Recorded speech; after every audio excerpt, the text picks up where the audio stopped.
যে কারণে আপনার গাট হেলথকে নিয়মিত যত্ন নেওয়া উচিত। নাম্বার 1, যে আপনার ডাইজেশন এবং অ্যাবজর্পশন যাতে ভালোভাবে হয়। কারণ আপনার গাট ফ্লোরা যদি ভালো না থাকে, আপনার গাট হেলথ কন্ডিশন যদি ভালো না থাকে, তাহলে আপনার ডাইজেশন বা হজম প্রক্রিয়া ভালো হবে না।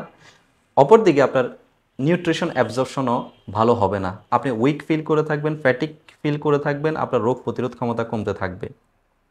সেকেন্ড যে কারণে আমাদের গাট হেলথকে নিয়মিত যত্ন নেওয়া উচিত, সেটি হচ্ছে আমাদের স্কিন কোয়ালিটি এবং আমাদের স্লিপ কোয়ালিটিকে ইমপ্রুভ করার জন্য। কেননা আমাদের স্কিন কোয়ালিটি এবং স্লিপ কোয়ালিটি অনেকাংশে আমাদের গাট হেলথ কন্ডিশনের উপর নির্ভর করে থাকে।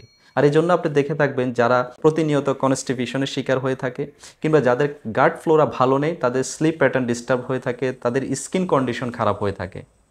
সুপ্রিয় শ্রোতা, তৃতীয় যে কারণ সেটি হচ্ছে আপনার মেন্টাল স্টেটকে ঠিক রাখার জন্য। কেননা আপনার মুড কতটা গুড তা নির্ভর করে আপনার গাট হেলথ কতটা গুড। এটি কেননা আমাদের যে মুড স্ট্যাবিলাইজার নিউরোট্রান্সমিটার বা হরমোন আছে, যেটিকে আমরা সেরোটোনিন বলি, সেটি প্রায় 70% আমাদের গাট হেলথে প্রডিউস হয়ে থাকে। আর যখন আপনার এই যে সেরোটোনিন প্রোডাকশন কিংবা আদার হরমোনাল প্রোডাকশন যদি ইমব্যালেন্স হয়ে থাকে, তো আলটিমেটলি আপনার ওভারঅল ওয়েলবিং ইমব্যালেন্স হয়ে থাকবে। আর আপনার ওভারঅল ওয়েলবিংকে ঠিক রাখার জন্য, আপনার মেন্টাল স্টেটকে ঠিক রাখার জন্য, আপনার মুড সুইংকে প্রতিরোধ করার জন্য আপনার গাট হেলথের যত্ন নেওয়া উচিত। ফোর্থ যে কারণে আমাদের গাট হেলথকে নিয়মিত কেয়ার করা উচিত, সেটি হচ্ছে যখন আপনার ওজন খুব বেশি বাড়তে থাকে কিংবা ওজন কমতে থাকে, এর মানে হচ্ছে আপনার গাট হেলথ কন্ডিশন ভালো নেই।